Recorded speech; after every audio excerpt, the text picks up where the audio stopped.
Oi pessoal, estou aqui com vocês para mais uma das nossas aulas e hoje nós vamos falar das grandezas vetoriais.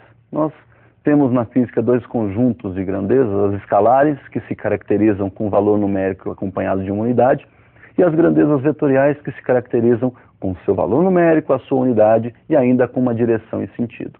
Essa direção e sentido nós chamamos de orientação da grandeza. Vamos definir então o vetor.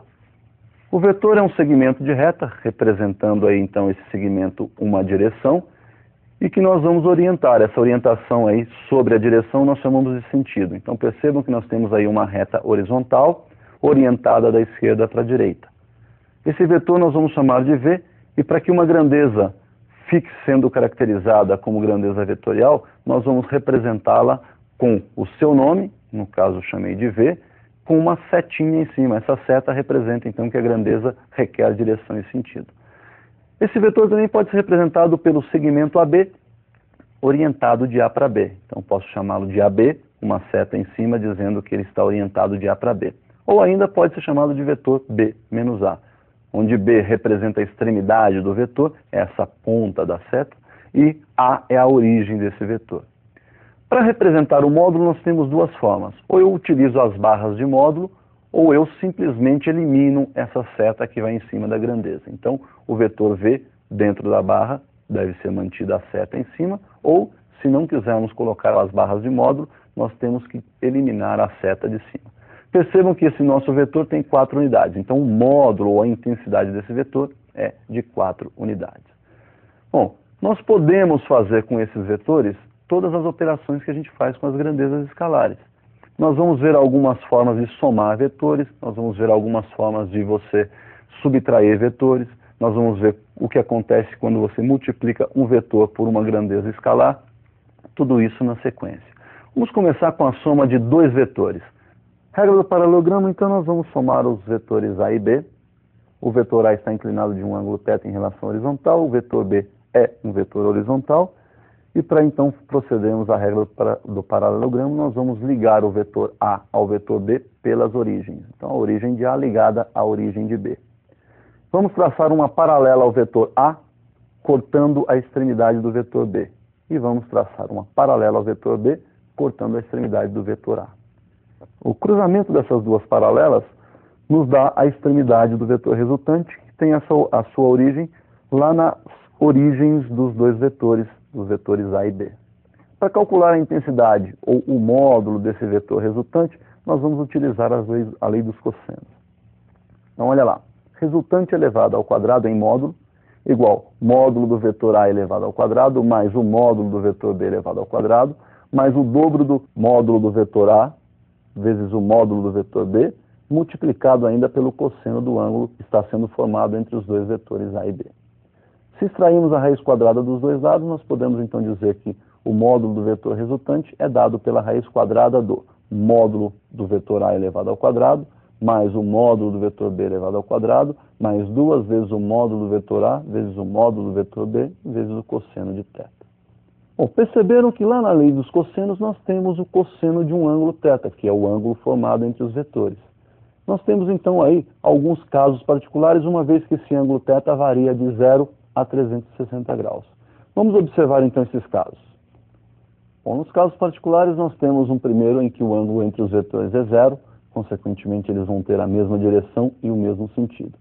Nesse caso então, o módulo do vetor resultante é máximo e é dado pela soma dos módulos dos vetores A e B. O segundo caso é quando o ângulo é 180 graus, e nesse caso então, os vetores vão ter a mesma direção, mas sentidos opostos. E nessa resultante, nesse caso então, vai ser mínima, e é dada pela diferença entre os módulos dos vetores A e B.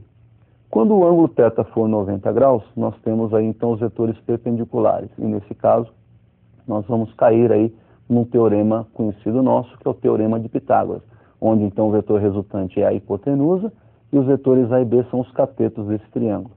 Nós temos que o quadrado da hipotenusa é igual à soma dos quadrados dos catetos. Então percebam que o módulo da resultante elevado ao quadrado vai ser igual ao módulo de A elevado ao quadrado mais o módulo do vetor B elevado ao quadrado. Bom, percebemos então que esses casos se aplicam à soma de dois vetores. Quando nós formos somar mais dois vetores, bom, Para isso, nós temos uma segunda regra, que é a regra do polígono. Então, vamos observar como é que fica essa regra do polígono. Nós temos aí alguns vetores, vetor A, vetor B, vetor C, o vetor D e o vetor E, cada um aí com a sua direção e o seu sentido, como aparecem na figura, e nós vamos somar aí numa ordem aleatória os vetores A, B, E e C. Para proceder, então, à regra do polígono, nós vamos unir todos esses vetores da seguinte forma, mantendo a mesma direção, mantendo o mesmo sentido e o mesmo módulo, a mesma intensidade, o mesmo tamanho de cada vetor. Nós vamos pegar, então, o primeiro vetor, que é o vetor A, primeiro vetor da soma, vamos ligar a este vetor o vetor B, que é o segundo vetor da soma, mantendo ali ligados, então, a extremidade do primeiro com a origem do segundo. E isso vai ser feito sucessivamente para todos os vetores na sequência da soma. Ao término da colocação desses vetores, o que nós devemos fazer? Nós devemos ligar a origem do primeiro vetor, que será a origem também do vetor resultante, com a extremidade do último vetor, que será também a extremidade do vetor resultante. E aí, então, está realizada a soma de todos esses vetores. Bom, percebemos, então, aí duas regras bastante importantes e bastante simples de serem aplicadas, né? Para a soma de vetores, nós, então, temos essas duas possibilidades. E quando nós quisermos, por exemplo, multiplicar uma grandeza escalar por uma grandeza vetorial? Isso pode acontecer e também é simples de ser feito. Vamos observar como isso acontece na prática. Olha lá, eu tenho uma grandeza vetorial que eu chamei de V, essa grandeza é horizontal, orientada da esquerda para a direita e de 2 unidades.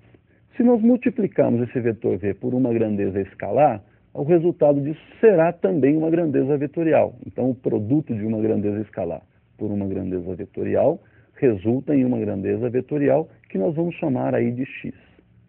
Bom, vamos exemplificar isso aí. Se nós considerarmos que essa grandeza escalar vale 2, nós temos que a grandeza x será o dobro da V, da grandeza V. O nosso vetorzinho x é o dobro do vetor V. Daí, então, basta você somar o vetor V a ele mesmo para obter aí a extensão do vetor x. Um outro caso particular trata-se do vetor oposto. Vamos imaginar um vetor y que nós vamos multiplicar por um escalar menos 1. Quando você multiplica esse vetor y pelo escalar menos 1, você, na verdade, está invertendo o sentido do vetor y. Isso proporciona, então, uma grandeza vetorial, que eu vou chamar de z, que tem a mesma direção do vetor y, a mesma intensidade, portanto, a mesma dimensão, porém em sentido oposto. Então, só vai alterar aí o sentido do vetor. A aplicação desse vetor oposto a gente vai, então, fazer aí na diferença dos vetores. Quando a gente, na verdade, soma um vetor A com o vetor B, a gente usa a regra do paralelogramo, né? Se a gente, por exemplo, fizesse a soma do vetor A com o vetor oposto de B, nós estaríamos, na verdade, somando A mais menos B.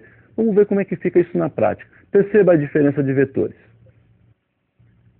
Olha aí, nós temos o vetor A, o vetor B, com suas direções e os seus sentidos, como você vê na figura, e nós vamos somar, então, o vetor A ao vetor oposto de B. Olha, vamos inverter esse vetorzinho B, vamos ligar a origem dele na origem do A, e nós vamos fazer aquele procedimento da lei ou da regra do paralelogramo. Traçar as duas paralelas e obter aí, então, o resultante ou o vetor diferença, que eu chamei aí de vetor D.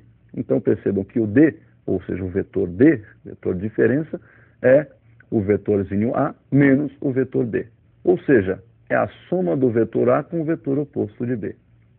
Se a gente deslocar esse vetor A um pouquinho para cima, aí, olha, até que a sua origem coincida com a extremidade do vetor B, eu posso ter uma outra configuração dessa figura.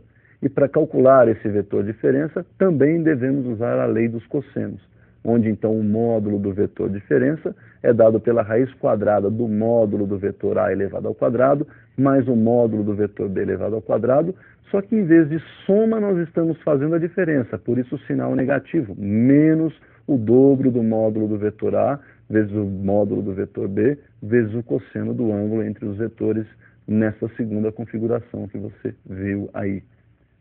Então, pessoal, para terminar, para finalizar nossa aula de hoje, nós vamos falar da decomposição